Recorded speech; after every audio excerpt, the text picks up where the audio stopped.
I'm on audio? Yes, cool. So apparently I have an extra pair of socks that I'm going to give away to anybody who asks me the best question after the session. You ran out of socks. Okay, he ran out of socks. So anybody who doesn't have socks yet, remember that if you have a really good question, just come up to me, best question. I need to be turned up. Well, I have to look in that direction because there's somebody who is from the show who is controlling the level on my audio. Where'd the guy go? Oh, there he is. If you could turn me up? Yes, thank you. All right, so as I was saying, we ran out of socks to give away. I have one pair left. Best question after the session gets the pair. All right, and with that, let's kick this off. So, I am going to be talking about secure architecting for Azure. Now, for those of you who walked in and thought that this was going to be a for Azure and you're wondering why this is in brackets and not on the app, the whole reason about that is what I'm going to be talking about applies equally to Azure, to other clouds, and to on-premise environments. So let's get started. Why talk about secure architecture at all? Well, to be perfectly honest, we're really bad at it. We spend an enormous amount of money protecting cloud applications, protecting on-premise applications, but as a result, we're not really gaining a whole lot of security. In fact, a recent industry study found that even with the increased spend that we've seen in the last 4 years, we're still putting our digital transformation strategies at risk.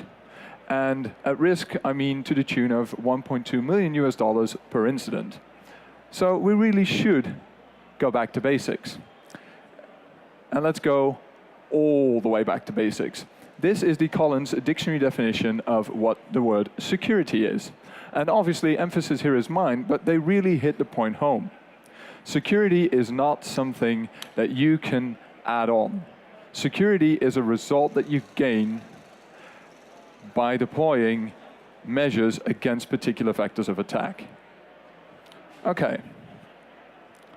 So let's do some theory.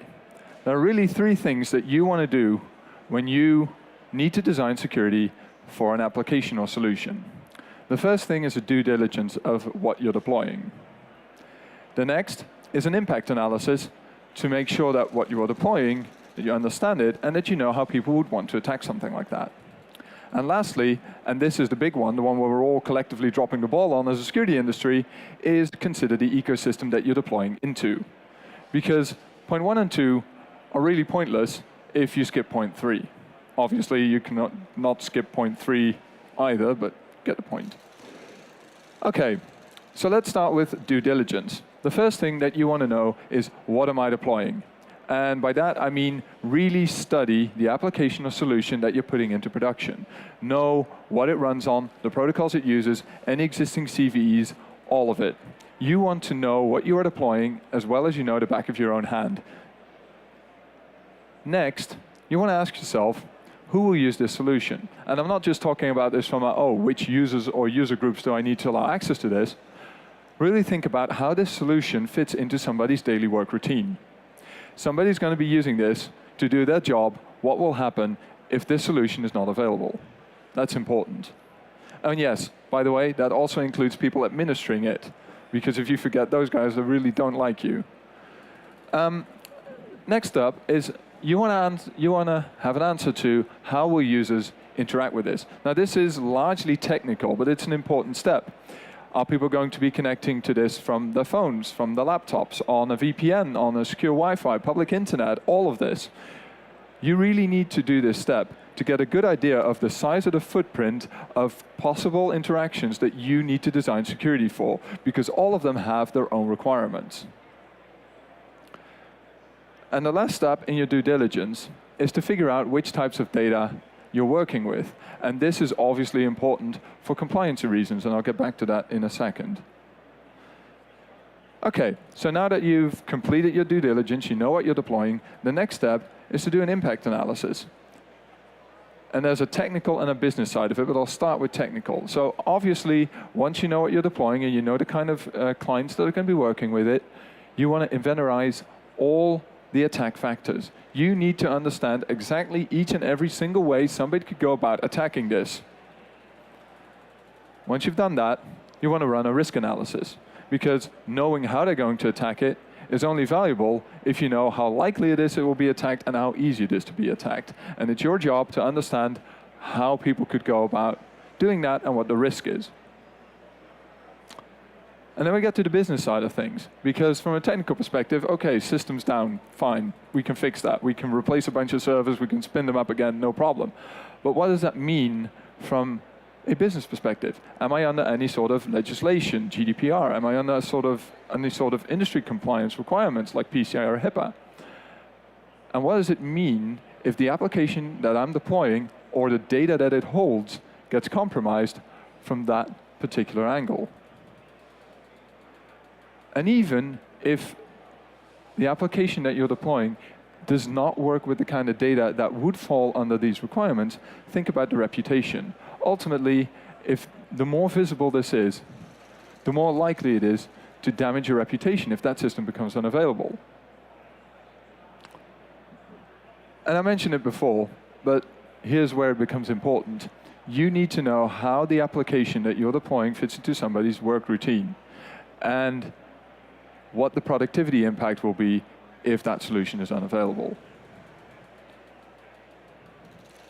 Right, so now we know the application, we know how it can be attacked and what the result would be. Now we need to look at the ecosystem that we're deploying in. And the first thing you want to do is you want to think about the compatibility of the security that you're deploying for this solution as well as the solution itself. Does it work with other systems? Does it introduce problems into other systems? Anything that you're deploying that has a risk of damaging an already existing solution is a bad idea. Cool. Next, you want to look at the operational impact. So we have a solution we're deploying some security on top of that. So how am I going to select the best security? Well, the best security is the one that you can really integrate into what is already there. You want to minimize the operational impact, and you want to maximize the ease of management, because otherwise, if you do not go through this, you'll end up with a situation where a security team has to hop 7 different consoles just to get to the data they need to do their jobs. And at that point, you're pretty much forcing people to run a security operations center, and really nobody wants to do that. Unless you're in the business of security operations centers, obviously, then you guys keep doing what you're doing. But most companies do not want to have an SOC. And again, here's where our compliance and reporting comes up. Not just on an individual application level basis, but when we're thinking about compliance from an ecosystem perspective, that means, can I get a good concatenated report that I can hand off to my auditor and say, look, my environment's secure, here's how I can prove it. If you're deploying a solution that will make it harder to do that, you definitely need to take that into consideration when picking the security for that solution. And then lastly, my favorite thing ever, well, worst thing, but it's my favorite thing to talk about ever, it is cross-contamination risks.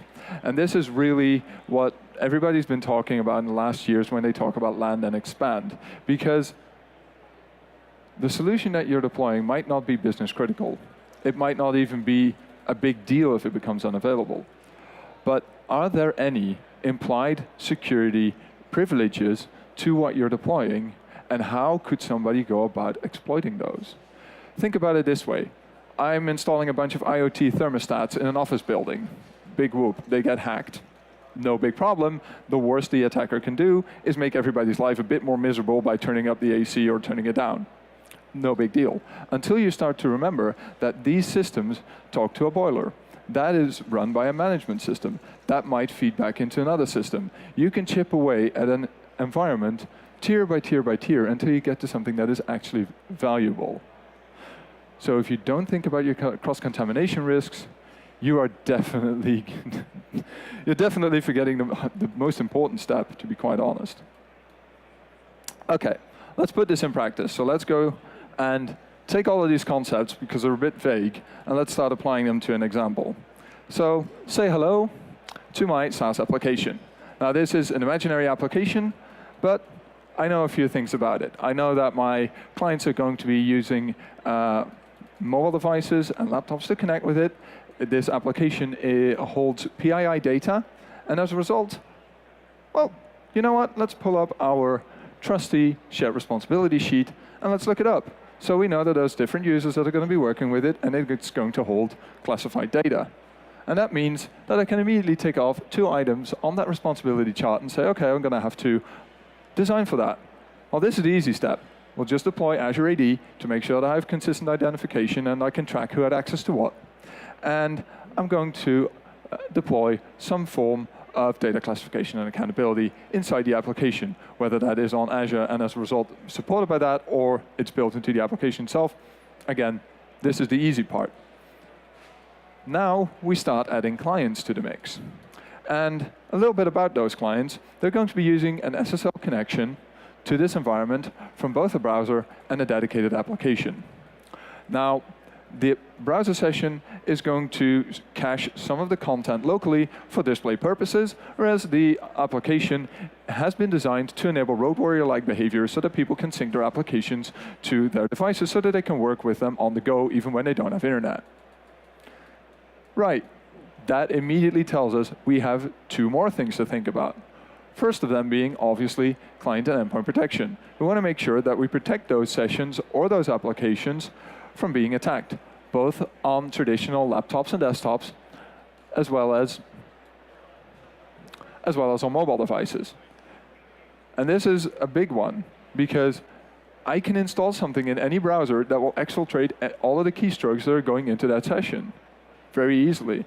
And it wouldn't even impact someone's productivity, but it will definitely impact the environment. Or the other way around, you could attack those devices and basically knock them offline, and as a result, those road warriors are no longer able to work. Your people in your office are sitting there doing nothing. So this is an important thing to think about. The other important thing to think about is that we now have an additional vector of data classification and accountability that we need to think about, because now we added clients to the mix, and we have clients that have local copies of files that contain PII data. So we definitely want to deploy data classification tools to those devices as well, or at the very least, install something that will add encryption to that data, both at rest and in flight. Okay, so far, that sounds pretty easy. Take the responsibility chart, check it off, make sure you have everything covered. Right? Well, I wouldn't be here if that were the case. First of all, a lot of people still think that SaaS applications don't require any additional security. But no, the bigger problem is that we as an industry are a bit myopic. And it's a result of how we run IT projects. We're basically brought in to deploy a particular solution, get that running as good as it can, leave. And that's exactly the pitfall that we're all susceptible to in the industry. We need to remember that our job as architects is not just to zoom in on what we're doing, our job is to zoom out. Because the more you zoom out, the more the ecosystem comes into view. And I butchered that quote by John Donne, but it's really one to remember. No man or no cloud is an island. Good, so let's go back to my previous example and let's do exactly that. Let's zoom out. Now, the first thing that you're going to find is that a lot of these devices do not exist in a vacuum. They are part of an existing IT infrastructure, complete with existing storage, existing additional servers that they might have. In fact, some of those servers might even have a sync to that cloud at some point as well to be able to give access to existing data through that cloud application. Either way, it means that I now have additional vectors that I need to design for, because those traditional on-premise storage and server devices all need to have data classification and endpoint protection as well, because there is a chance that I can use those against the devices that my users are using, and as a result, I need to design for similar security on those devices. And not just that, we've done this all for a single application. That's great. We can go back to wherever we came from and say, well, I did a good job. Job's done, it's secure. But there's one more step we need to do, zoom out further. Because there are very few companies that use just a single cloud solution. In fact, the majority use 3 or more. That means that whatever I'm designing for that SaaS application that I just described needs to work with what the other applications they're using demands of them. And that's where our compatibility story really comes in.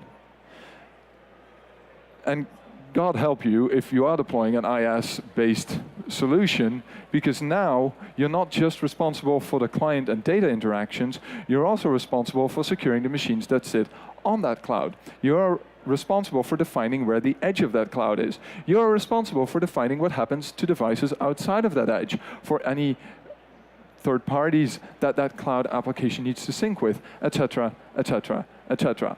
My point is, as I said before, the more you zoom out, the more the whole comes into view.